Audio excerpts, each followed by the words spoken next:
C'est comme So You Think You Can Compose. Vous connaissez l'émission? So You Hey, Think You Can c'est Dance bon, et So You Think You ça. Can Compose. So you can score. Oui, c'est ça. So You Think You Can Score. You Can Score. Mais score, c'est ça. Il y a deux. Ah, on pourrait dire ça aux Canadiens aussi. C'est beau ça, Tu les as les cartes ici. Ouais, ok. Oui, vous êtes tous là? Ouais, ça va être là. Bon, je vous prends. On le regarde encore.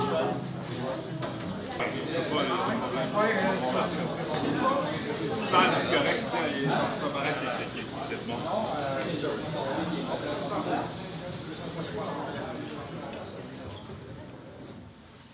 Salut tout le monde. Merci d'être venu à cette activité qui est organisée à la fois par le Festival du cinéma de la Ville de Québec. J'aimerais vraiment vous remercier de nous avoir accueillis. C'est une activité qui est faite en collaboration avec la SPAC, qui est la Société professionnelle des auteurs et des compositeurs du Québec. D'ailleurs, n'importe qui s'intéresse à être un professionnel en musique de film, je vous conseille d'être très bon pour apprendre vos acronymes, parce qu'il existe énormément d'associations en musique, il faut s'en démêler. Mais la SPAC, par contre, existe depuis 30 ans déjà, et c'est essentiellement l'association qui représente tous les auteurs et les compositeurs au Québec et qui défend les intérêts. Et l'activité d'aujourd'hui, elle est permise grâce à la collaboration de Patrimoine Canada et la Fondation Socan. Donc, tout de suite, j'aimerais remercier ces associations qui nous aident beaucoup. C'est quoi l'activité aujourd'hui? C'est un petit peu bizarre. Je vous avoue, on a fait un essai. On s'est dit que, premièrement, en musique de film, on veut parler de musique de film parce que c'est un métier qui est souvent fait dans l'ombre. Donc, on va parler avec Charles-Olivier Michaud, qui est un réalisateur qui vient de sortir son film Snow and Ashes. Super beau film du cinéma d'auteur d'ailleurs. On va avoir la chance de s'en parler un peu plus tard de ce film-là et puis de ses choix musicaux, mais qui a aussi fait un film qui s'appelle Sur le pop. Sur le rythme. Sur le rythme. Sur le pote? Sur le pop. Sur le pop. Sur le rythme. Sur le rythme. Sur le rythme. On souhaitait parler de la musique de film parce que c'est important aussi parce que ça fait rêver plusieurs personnes. Il y a plusieurs personnes qui veulent être compositeurs de musique de film, qui ne savent pas nécessairement comment s'y prendre. Et c'est l'un des rôles de la SPAC, non seulement de parler de la musique de film et de défendre les intérêts des auteurs et des compositeurs, mais aussi d'aider les nouvelles générations d'auteurs et de compositeurs à en faire et puis à créer des ressources et des liens. Et on s'est dit que ça serait vraiment le fun si on pouvait faire jouer des extraits qui viennent de jeunes compositeurs. Puis on va définir le terme « jeune » dans pas longtemps, parce qu'il y a des jeunes compositeurs de 55 ans. Il y en a de 65. Je ne sais pas, il faudrait que je prenne l'âge maximum de la salle, et puis ça se peut. Mais disons des compositeurs de la relève qui sont toujours intéressés, puis nous, on veut les aider. Alors, à la deuxième partie de cette activité, ce qu'on va faire, c'est qu'on va jouer des extraits vidéo de 4 compositeurs et compositrices, et puis on va les commenter, que ce soit bon ou que ce soit mauvais. Fait que Qui fait Simon Cowell? So you think you can compose. Moi, je pense que c'est Charles-Olivier qui va faire Simon Cowell. Pour la simple raison, c'est le réalisateur. Et les réalisateurs ont le droit de crier. Et puis, je ne sais pas qui veut faire Paula Abdul. I can't. Roger Guérin qui mixe la musique de film depuis 25-30 ans à peu près. Puis Roger Ali, quand je le résume, il a mixé Passe-Partout. Et sérieusement, il a mixé Passe-Partout. Hein? La même semaine, je faisais Passe-Partout et je faisais Leonard Cohen et je faisais Peggy Gao. La même semaine. Voilà. On est Passe-Partout quand même, c'est toujours. C'est quand même Passe-Partout. Oh, okay. Mais depuis, on est Passe-Partout. Fungus de Boogeyman. Voilà. Et Michel Corriveau. Michel, c'est un CV que je pourrais juste pas résumer, et qu'on dirait qu'il y a 4 vies en même temps. Mais vous l'avez connu, je vais en nommer quelques-uns, Le Survenant, Bon Cop, Bad Cop, Piché entre ciel et terre, Maman, non, attends, c'est pas ça, c'est pas Maman. Maman, j'ai raté l'avion, j'aurais aimé ça. Là, j'ai fait d'une façon un peu par cœur. Maman Lascar. Maman Lascar, bon, voilà. Il Il y a à peu près 500 publicités Oui, beaucoup de pubs. Beaucoup de publicité. C'est grâce à Michel Corriveau si vous dépensez autant que vous dépensez. Vous mangez du poulet Saint-Hubert. C'est ta musique, ça? Oui. Ah ouais? Tu as choisi de donner ta Michel, son travail, c'est d'écrire de la musique selon le plus possible l'intention du réalisateur. Et le réalisateur, son intention, c'est d'avoir le film le plus possible pour ses propres intentions, peu importe les intentions du compositeur.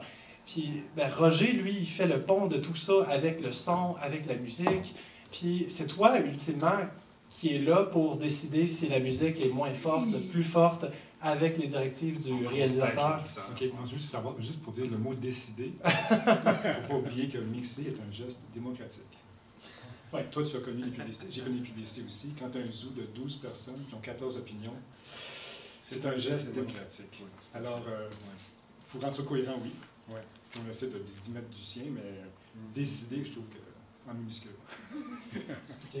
Et donc, le côté musique de film dont on cherche à discuter surtout aujourd'hui, c'est toute musique originale qui a été écrite pour un film et non pas nécessairement l'utilisation de musique préexistante comme l'ont fait Stanley Kubrick, Denis Arcand le fait beaucoup, Woody Allen le fait beaucoup. Mais Il ne fait que ça. c'est ça. Il y a quelques petites exceptions, par contre, mais elles sont très très rares. L'autre chose aussi qui est très importante, c'est est-ce qu'on peut gagner sa vie avec la musique de film? Et puis, est-ce que ça existe réellement le métier de compositeur de musique de film? Et oui. Et oui. Je suis là.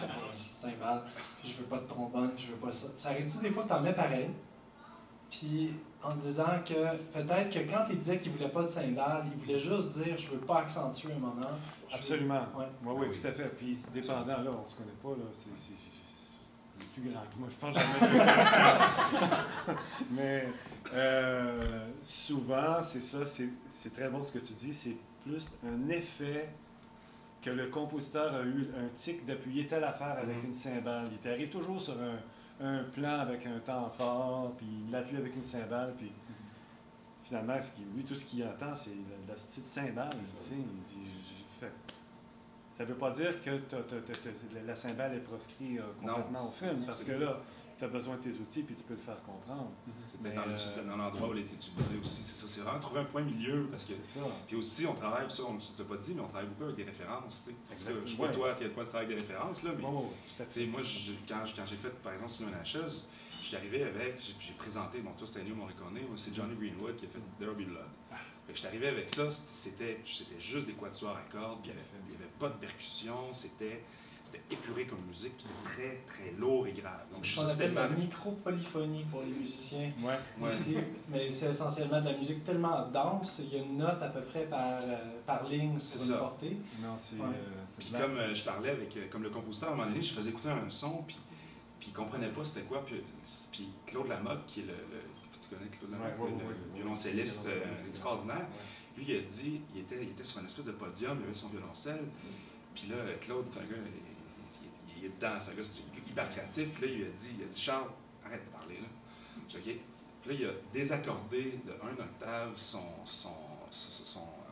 violoncelle, il a dévissé des affaires en bas, puis là, il a joué ça, puis j'ai fait comme, j'avais des frissons dans le corps, c'était le son que je cherchais, qu'on n'avait pas été capable de même le faire au synthétiseur, là, avec les sons de violoncelle.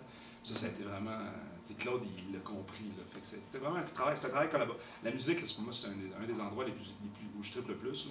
C'est un des endroits les plus créatifs du film. Là, parce que tu as du temps, puis tu peux essayer plein d'affaires. Tu n'as rien.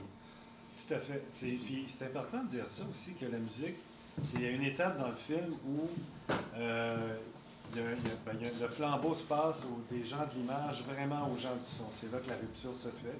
Alors, pour moi, c'est important d'avoir une communication soit avec le réalisateur ou même le monteur pour bien comprendre le geste, ce qu'il voulait faire. Mais aussi, vous arrivez à un moment souvent où il y a des contraintes de temps.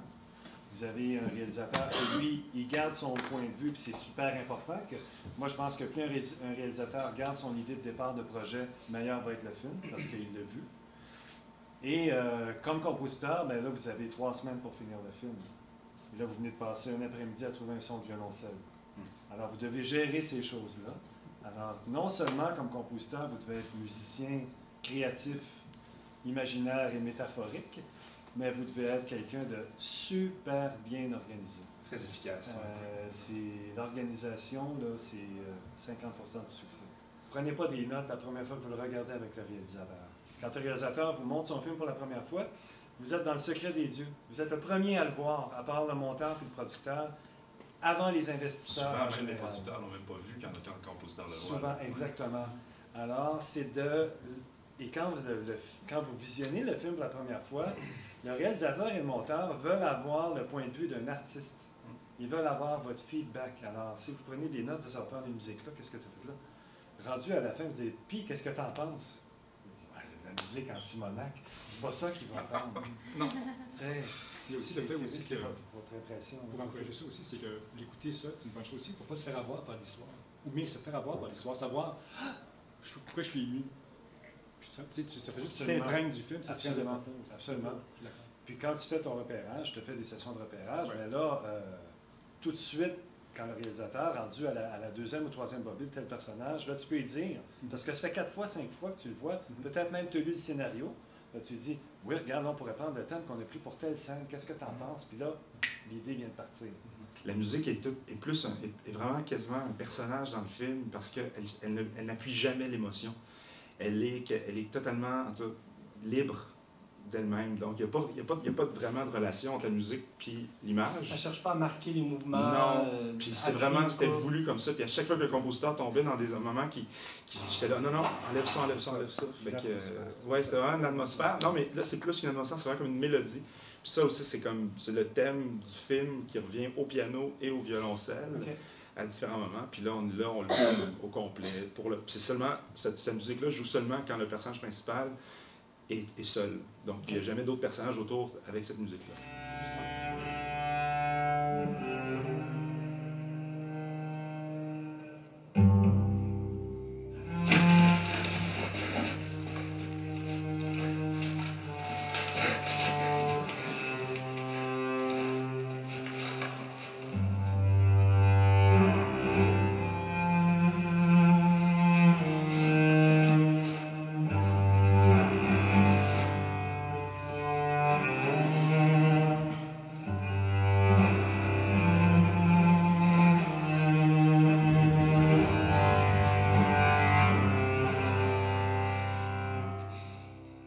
J'inviterais peut-être Martin à venir 2 petites secondes ou ici, au micro caché là-bas. L'extrait qu'on va voir, en fait, c'est le moment où sa vie change, puis il s'aperçoit qu'il y a quelque chose de différent, fait qu'il y a une musique un peu étrange qui s'installe, un climat un peu tendu, étrange. Il ne sait pas trop ce qui se passe. Il essaie de comprendre, il est dans sa tête carrément. Puis par la suite, on va voir, il fait le même trajet qu'il fait chaque jour pour s'en aller à la taverne à 10 h du matin, puis... Mais tout est différent, fait que je réutilise le même thème qu'on n'entendra pas, qui était le thème de l'ouverture. Je ne sais pas dans quelles conditions tu as travaillé, mais moi, c'est le genre de moment où je fais la demande assez rough, puis je fais vraiment un plan B que je vais proposer, puis je vais dire, là, je pense qu'on devrait prendre un pas de recul, puis regarde ton film dans l'ensemble. Tu commences le film avec un super beau motif, il y a 2 notes de piano, puis tu fais, ah, je suis avec ce gars-là. Puis là, on coupe à son flashback en noir et blanc, et on... Enlever la musique, moi j'aime, oui. J'adore faire ça. Comme dans Sur la Chute, je l'ai quasiment amené, à un moment donné, il y a une séquence, et la musique est toute petite, c'est une scène d'amour entre 2 personnages, puis j'enlève la musique, j'enlève la musique et le son. Puis ça fait un effet qui est drôle dans les salles de cinéma. Il y a des mangeurs de popcorn, là, il arrête. Fait que là, tu sens qu'il y a comme la salle est en suspension. Puis là, quand le son revient, les mangeurs de popcorn, ils repartent. Mais tu peux jouer avec ça. Ça, c'est... Dead sound. Non, les mixeurs haïssent ça. Non, mais je me suis battu contre les encodeurs capotent aussi. Oui, je sais. Fait que ça nous prend des fois. Mais je comprends ce que tu veux dire. Mais c'est des faux silences, là. Ah non, c'est vraiment silence. Ah non, on a coupé. Il n'y a rien. Tout est à zéro. Tout est à zéro pendant comme 15 secondes. Ah oui. Puis c'est vraiment, je te jure, il faudrait que je te montre le film, là, ça ferait comme... moi, je me rappelle, j'ai mis dans mes notes, c'est un moment marquant dans le film. Ouais. Surtout que non seulement tu coupes la musique, mais tu l'as coupé pendant un élan très dramatique, puis c'est une scène avec un piano. Ouais. C'est reproche à moi-même. C'est pas des reproches, Non, mais je veux dire, c'est des affaires que j'essaie de corriger moi-même. Des fois, je focus, puis je pars trop dans la musique, puis j'ai de la misère à ramener. Faire un pas en arrière, c'est toujours excellent. Bravo Mathieu, merci beaucoup.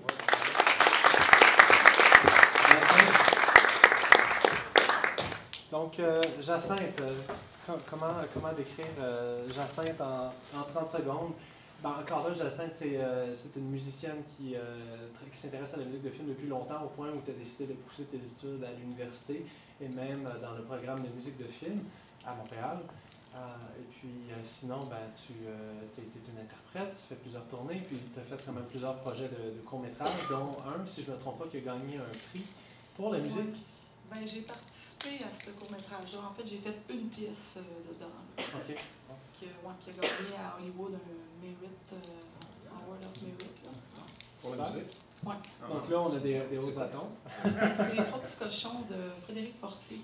Les Trois petits cochons. Ouais, il n'est pas connu. Il n'est pas de Patrick Huard. Non. Non. Ben, moi, je propose que là, tu vas nous présenter un film qui s'appelle Le Jongleur. Ben, en fait, c'est plus un nom comme ça. C'est un court-métrage de Pixar qui a été fait dans un cours de conception sonore à l'université avec Pierre-Daniel Roux. Donc, c'est ça. C'est un exercice de création. C'est un exercice de création.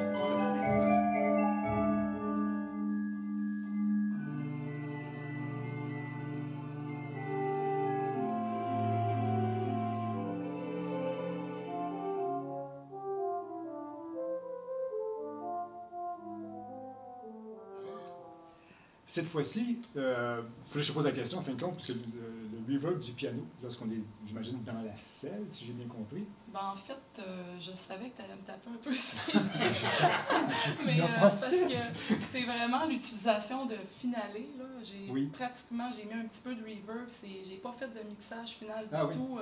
C'est vraiment un logiciel d'édition, de partition, de musique. C'est vraiment le résultat des sons Garyton que dans finalé, j'ai fait play. Puis ça. Mais tu as enregistré avec un micro ou tu as fait ça sur ton piano? Tout par ordinateur, tout dans partition. OK. Ça sonnait comme loin. Tu as tout fait sur Finale? Oui. Wow!